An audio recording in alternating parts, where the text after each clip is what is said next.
Our last comedian of the night, let's give him a real warm one, Ken Grindy.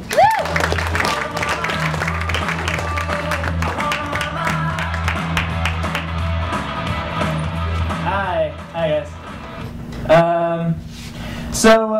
Who here likes honey on peanut butter toast? Woo! You guys like peanut butter toast? I eat it every morning before I go to work.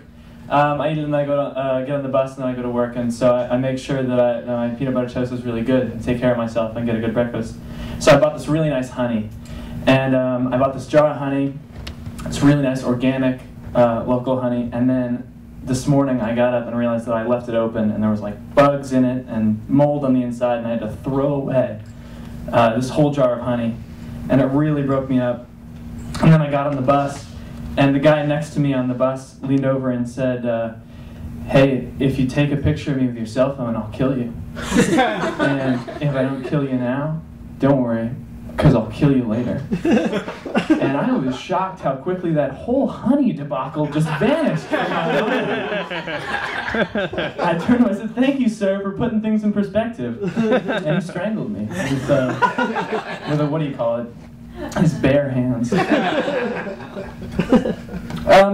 rent a room. I don't have any roommates, but I live with like 2,000 or 3,000 spiders. They're cool though. They're good. They're good spiders. We've reached an understanding.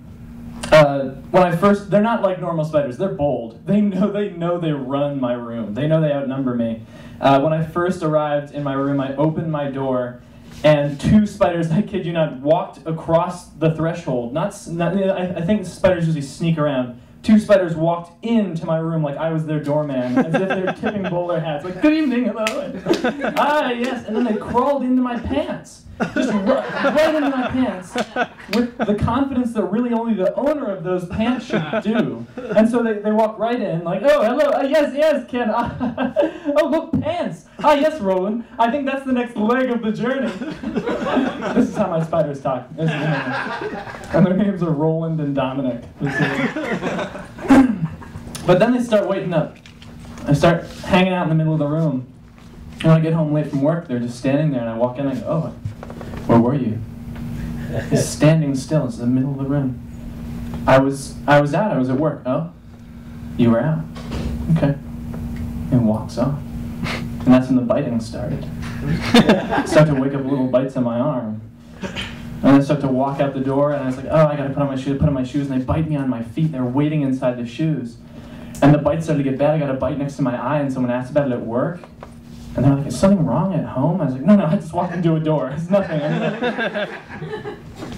I finally had to confront him. So one walked out while I was typing on my keyboard, on my laptop at my desk, and Spider walked out, and I kind of swatted away at him, and I haven't been that bold. And he did the thing that spiders do with their front 2 legs, like, what? And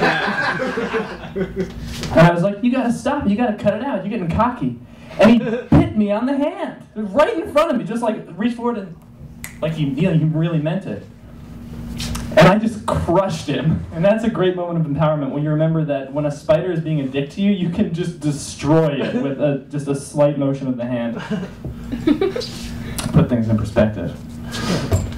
You guys ever hear someone say, oh yeah, sometimes nice girls like assholes? Sometimes nice girls like assholes. I've met tons of really smart, beautiful girls who just date assholes. And people, my friends, will be like, yeah man, that's sometimes the way it is. What? Why? How? Why is that? We should be outraged when we say that. That's like saying like, oh yeah, I broke my leg. Whatever. I guess sometimes legs just break. I guess I'll deal with it. No! Do something! That sucks! That nice girls date assholes. I blame Beauty and the Beast. That's a movie that teaches you that if you date a violent, hairy asshole, don't worry, because as soon as you kiss him, he'll totally transform into a chiseled and silent prince. And I remember that movie ends with her marrying a prince whose main characteristic is that he doesn't say anything. He just stands there. I don't think that's a really good representation. That's not good. That's a generation of young women that grew up with that image of men.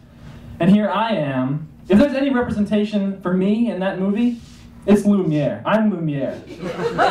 I'm the guy who goes from being a horny candlestick into a horny candlestick-looking guy.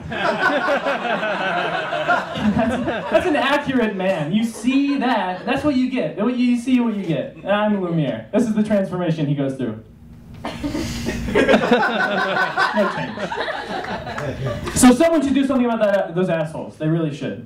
But not me, because they're usually really big. But if you need spiders or a homestyle guy on a bus, I can give you those things. All right. Thanks, guys.